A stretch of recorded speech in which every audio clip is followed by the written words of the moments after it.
ada standar-standar bahwa bukan masuk Jakarta kemudian namanya numpang.com di mana? Di KK, Pak. Satu KK 30 orang. 30 orang. Itu yang tiba-tiba mendapatkan fasilitas.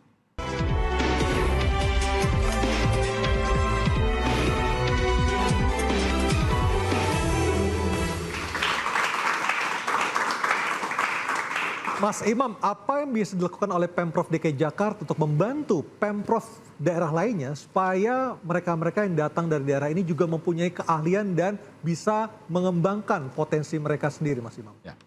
Pertama, negeri ini kan dibangun dengan sebuah janji proklamasi, yaitu meningkatkan kesejahteraan masyarakat, kesejahteraan umum. Dan mencerdaskan bangsa. Kehidupan bangsa. Artinya tidak hanya DKI yang harus dibangun. Jadi mindsetnya Jakarta sebagai kota yang investasi, ya peredaran uang ada di sini, itu dia juga harus bisa menjadi ibu dalam tanda kutip, membangun pembangunan-pembangunan yang ada di daerah. Nah, itu juga sebetulnya menguntungkan. Makanya nanti anggota DPR kalau itu tadi ada 17 triliun atau orang-orang yang datang ke sini dianggap dalam tanda kutip beban.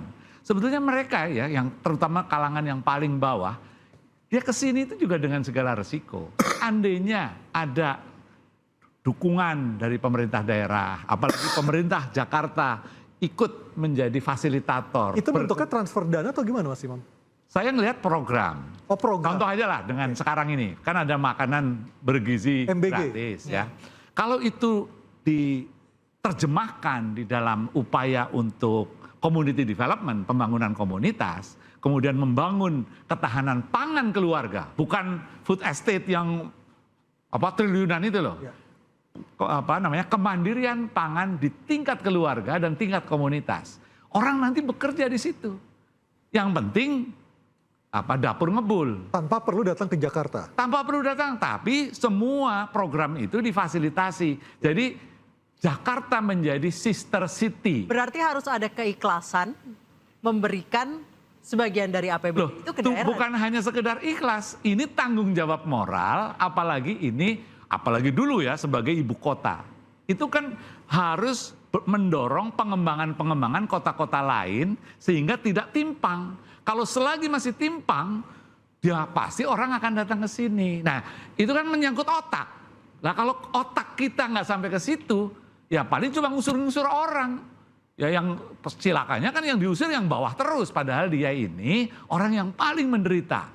Ya, kenapa nggak ngusir sekalian juga orang yang di atas? Yang datang politisi sini, nganggur tadi ya? Yang politikus nganggur itu harusnya juga Nah, tapi kan kita intinya adalah bagaimana Jakarta dengan program-programnya berkeadilan dan ikut mendorong kesejahteraan umum. Nah, itu yang menurut saya harusnya dilakukan. Oke. Saya ke Pak Yani. Pak Yani, ada nggak keikhlasan? Pasti setuju Pak Yani, pasti setuju. Ada nggak keikhlasan untuk membagi APBD-nya buat daerah-daerah lain, terutama pemasok kaum urban? Iya. Jadi sebenarnya kalau kita ingin di Jakarta ya, di Jakarta tadi pendatang itu berkurang ya, saya kembali itu dulu. Maka harapan kita bahwa pemerintah pusat itu memberikan perhatian, memberikan pemerataan dalam pembangunan ya di seluruh daerah. Kalau di daerah di luar Jakarta misalnya masing-masing berkembang ya peningkatan perekonomian, maka mereka nggak perlu datang ke Jakarta sebenarnya. Mereka nggak perlu datang ke Jakarta, tetapi udah bisa merasakan ada harapan kehidupan yang lebih baik di daerahnya. Nah, kalau di sisi lain untuk wilayah daerah penyangga misalnya, ya kita kan ada Jabodetabek ya.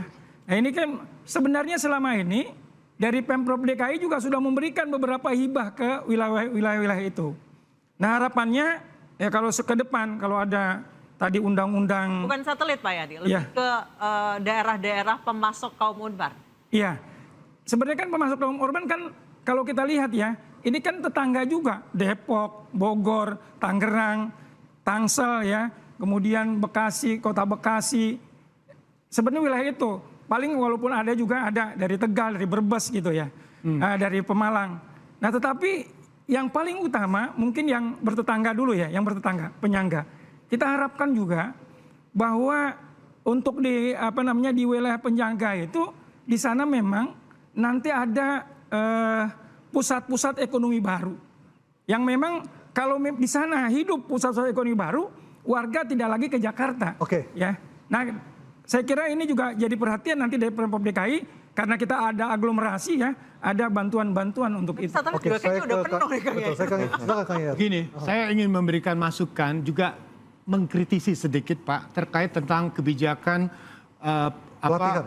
rekrutmen pelatihan, khususnya BLK Pak.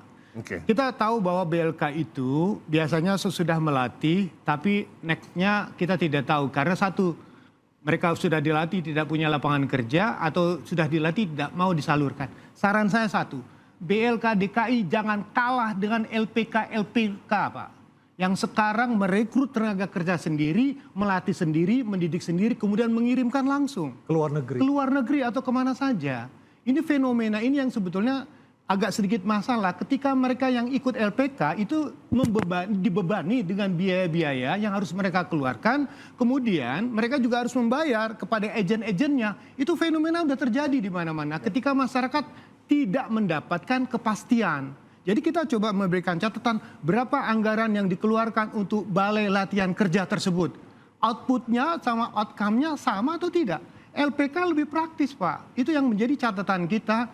Misalnya contoh, ada satu LPK kerjasama dengan satu perusahaan di Jepang mencari rekrutmen hampir 3.000 orang. Langsung terrekrut bagaimana prosesnya. Bahkan ada juga LPK yang pangsa pasar adalah kerja di kapal pesiar. Nah betul. Yang kedua gini Pak, pengangguran. Ternyata pengangguran terbesar di DKI ini adalah anak-anak STM, SMK. Dan catatan yang kami dapatkan ternyata SMK itu rata-rata SMK yang swasta. Kenapa? Peralatan mereka kalah dengan yang negeri. Jadi ketika lulusannya itu banyak, keterampilannya terbatas, kemudian pasar tidak mampu menyerap. Nah itu menjadi catatan kita. Dan satu lagi bagaimana Jakarta ini menjadi tulang punggungnya ekonomi harus dilihat dulu. Datang ke Jakarta bidang apa yang masih terbuka. Satu, sektor primer di Jakarta itu tidak ada. Apa itu? Tambang.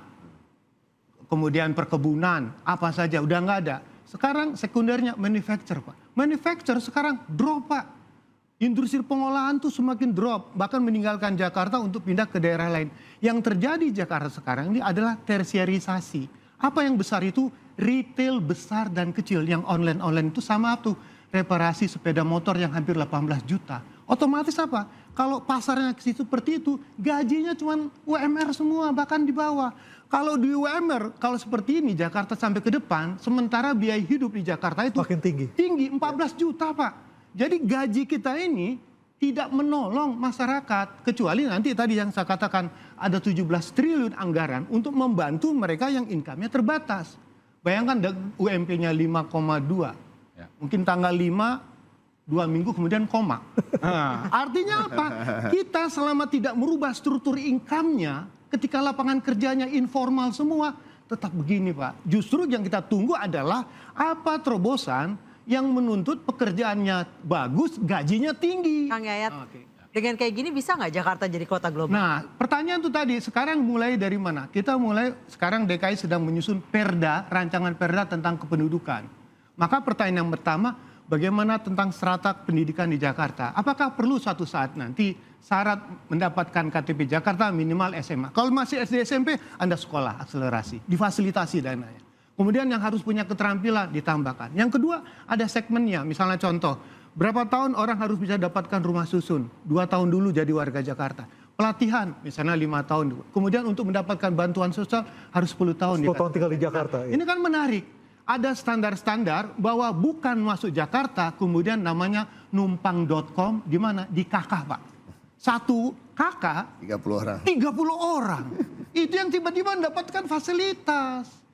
Itu menjadi persoalan. Jadi administrasi kependudukan betul kata Pak Gubernur. Tapi kata Pak Gubernur selanjutnya siap bersaing. Yang menuntut bersaing itu adalah korporasi yang memang kalau merekrut Anda tidak, Anda kalah, Anda tidak bakal.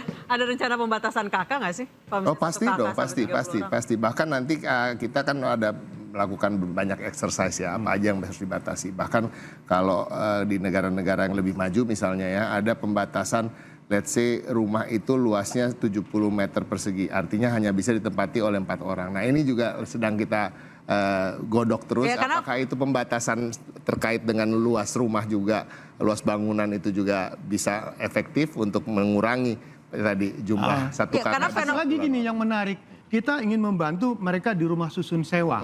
Ada 2 yang pindah, satu ikut program karena relokasi banjir, relokasi di kolong dipindahkan dengan kata gratis. Yang kedua rumah susun umum. Tapi fakta yang terjadi sekarang dari 2000 sampai sekarang 100 miliar nunggak dan menjadi beban Pemprov. Nah itu kan menjadi fenomena bahwa subsidi rumah juga menjadi bagian khususnya rumah sewa yang tidak terpisahkan dari program ke depannya. Karena Bang Ciko, fenomena tidur shifting di Jakarta itu sangat nyata. Sangat nyata dan itu sangat memprihatinkan. Bahkan ketika masa kampanye, Mas Pram sendiri melihat dengan mata kepalanya sendiri ya di daerah Tanah Tinggi Jakarta Pusat hal tersebut. Dan itu yang membuat dia semakin semangat bagaimana untuk membangun Jakarta khususnya dari bawah untuk tidak terjadi hal-hal seperti itu Baik, lagi. kita break dulu ya. Nisu? Fenomena sosial di Jakarta memang masih sulit untuk diurai. Kita coba urai satu persatu di sini, tetap diinterupsi. Oke.